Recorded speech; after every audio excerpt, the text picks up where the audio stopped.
Hi, welcome to our beautiful channel. నేను మీ భారతి. ఈరోజు మీకు స్కిన్ కేర్ గురించి ఎక్స్ప్లెయిన్ చేయబోతున్నాను. అది కూడా హోమ్ రెమెడీస్ ఇంట్లోనే మీరు స్కిన్ ప్రాబ్లమ్ని బట్టి మీరు ఐస్ క్యూబ్స్ ప్రిపేర్ చేసుకొని మీ ప్రాబ్లమ్ని బట్టి మీరు సాల్వ్ చేసుకోవచ్చు. అది కూడా ఒక్క రోజులో మీకు రిజల్ట్ రావాలి అంటే రాదు. గ్రాడ్యువల్ గా మీకు రిజల్ట్ అనేది కనిపిస్తుంది. మినిమం 3 వీక్స్ అయితే మీరు కంపల్సరీ నేను చెప్పినట్టయితే మీరు చేసినట్టయితే కంపల్సరీ.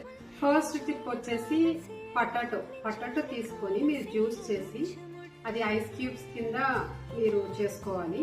అది రోజు నైట్ మీరు ఫేస్ వాష్ చేసుకొని ఆ క్యూబ్స్ మీరు ఫేస్ కి అప్లై చేసుకోవాలి. ఒక 5-10 మినిట్స్ చేసుకుంటే మీకు డార్క్ స్పాట్స్ ఉన్న వాళ్ళకి క్లియర్ అయిపోతాయి. అది కూడా ఒక 3 వీక్స్ యూజ్ చేయాలి కంపల్సరీ. ఓకే, ఇంకపోతే బీట్రూట్ గురించి చెప్తాను. మీకు బీట్రూట్ వల్ల ఏంటి అంటే